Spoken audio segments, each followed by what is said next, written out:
Gold అమ్మేస్తున్న Bharat ఎందుకో తెలుసా? Hi friends, Bharat బంగారం అమ్మేస్తుందంట. అది 1-2 కోట్లు కాదు, ఏకంగా 57,000 కోట్ల రూపాయల విలువైన బంగారాన్ని విక్రయించిందని అంతర్జాతీయ మీడియా సంస్థ బ్లూంబర్గ్ సంచలన కథను ప్రచురించింది. ఈ వార్త బయటకు వచ్చిన వెంటనే చాలా మంది ఒక్కసారిగా షాక్ అయ్యారు. అసలు భారత్ ఎందుకు బంగారం అమ్ముతోంది? దేశ ఆర్థిక పరిస్థితి అంత దారుణంగా ఉందా? మన విదేశీ మారక నిల్వలు ప్రమాదంలో ఉన్నాయా? రూపాయి విలువ ఇంకా పడిపోతుందా? భారత్ వద్ద ఉన్న బంగారం తగ్గిపోతుందా? సాధారణ ప్రజలపై దీని ప్రభావం ఏమిటి? బంగారం ధరలు పెరుగుతాయా, తగ్గుతాయా? రిజర్వ్ బ్యాంక్ అసలు ఎందుకు ఈ నిర్ణయం తీసుకుంది? ఈ వీడియోలో పూర్తిగా తెలుసుకుందాం. ఫ్రెండ్స్, భారత్ బంగారం అమ్మేస్తోంది అనే వార్త వినగానే చాలా మందికి ఒక భయం వచ్చింది. దేశ ఆర్థిక వ్యవస్థ ఏమైనా సంక్షోభంలోకి వెళ్తోందా అని. ఎందుకంటే సాధారణంగా ఏ దేశమైనా బంగారాన్ని భవిష్యత్తు భద్రత కోసం నిల్వ చేస్తూ ఉంటుంది. అలాంటి సమయంలో బంగారం విక్రయించడం అంటే ఎంత పెద్ద సమస్య వచ్చినట్టు అనిపిస్తోంది కదా. కానీ అసలు నిజం ఏమిటి అనేది తెలుసుకోవాలి.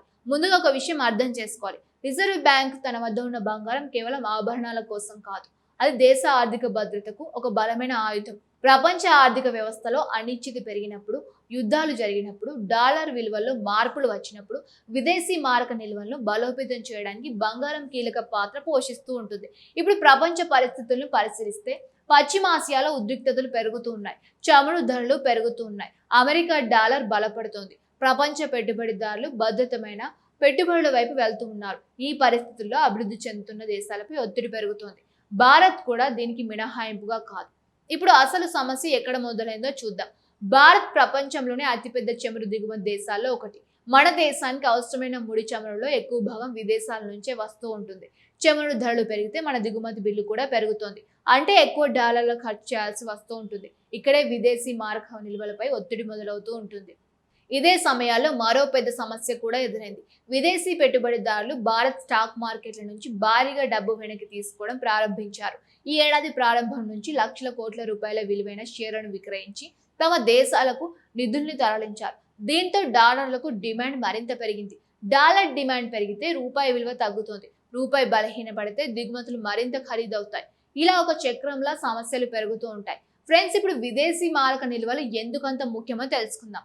ఒక దేశం వద్ద ఉన్న విదేశీ మారక నిల్వలంటే ఆ దేశ ఆర్థిక రక్షణ కవచం లాంటివి.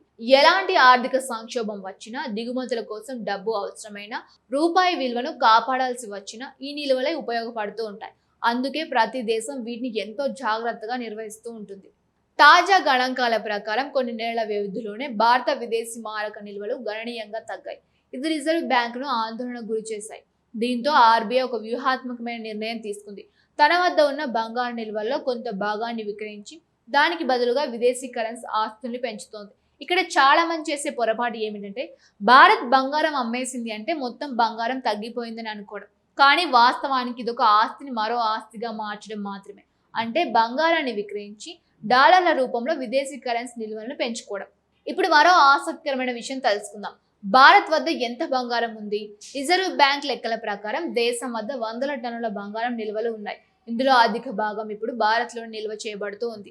కొన్ని సంవత్సరాల క్రితం వరకు మన బంగారంలో పెద్ద భాగం విదేశీ బ్యాంకుల్లో ఉండేది. కానీ క్రమంగా భారత్ వాటిని దేశానికి తరలించింది. ఇది ఆర్థిక స్వలంబనకు సాంకేతికంగా భావించబడింది. ఇప్పుడు ప్రశ్న ఏమిటంటే, ఈ బంగారం విక్రయం వల్ల ఇది ఆర్థిక స్వావలంబనకు సంకేతంగా భావించబడింది. ఇప్పుడు ప్రశ్న ఏమిటంటే, ఈ బంగారం విక్రయం వల్ల సాధారణ ప్రజలపై ప్రభావం ఉంటుందా? మొదటిగా, బంగారం ధరలపై పెద్దగా ప్రత్యక్ష ప్రభావం ఉండకపోవచ్చు. ఎందుకంటే అంతర్జాతీయ బంగారం మార్కెట్ చాలా పెద్దది. ఒక దేశం చేసిన పరిమిత విక్రయాలు వెంటనే ధరను మార్చవు. కానీ ప్రపంచ ఆర్థిక పరిస్థితులు, డాలర్ బలం, వడ్డీ రేట్లు వంటి అంశాలు బంగారం ధరను ప్రభావితం చేస్తూ ఉంటాయి. రెండవది, రూపాయి విలువ.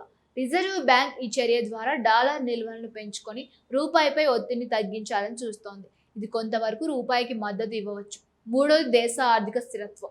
ఫారెక్స్ నిల్వలు బలంగా ఉంటే విదేశీ పెట్టుబడిదారులకు కూడా నమ్మకం ఉంటుంది. అది ఆర్థిక వ్యవస్థకు మంచిదే. ఇప్పుడు ఒక కీలకమైన ప్రశ్న, ఇదే ప్రమాదకర సంకేతమా లేక సాధారణ ఆర్థిక నిర్వహణలో భాగమా? చాలా మంది నిపుణుల అభిప్రాయం ప్రకారం ఇది పూర్తి స్థాయి సంక్షోభం సూచన కాదు. ఇది ఒక రిస్క్ మేనేజ్మెంట్ వ్యూహం. అంటే భవిష్యత్తులో ఎదురయ్యే ఒత్తిళ్లను ముందుగానే అంచనా వేసి తీసుకున్న నిర్ణయం. ప్రపంచవ్యాప్తంగా అనేక కేంద్ర బ్యాంకులు కూడా ఇలాంటి వ్యూహాలను అనుసరిస్తూ ఉంటాయి. అయితే మరోవైపు కొన్ని హెచ్చరికలు కూడా ఉన్నాయి. చమురు ధరలు ఇంకా పెరిగితే విదేశీ పెట్టుబడులు మరింత బయటికి వెళ్తే, రూపాయి విలువ ఇంకా బలహీనపడితే ఆర్థిక ఒత్తిడి పెరిగే అవకాశం ఉంటుంది. అందుకే కేంద్ర ప్రభుత్వం కూడా బంగారం దిగుమతులపై సుంకాలను పెంచింది. విలువైన లోహాల దిగుమతులను నియంత్రించే చర్యలు కూడా చేపట్టింది. ఇవి విదేశీ మారక ద్రవ్యాన్ని ఆదా చేయడానికి.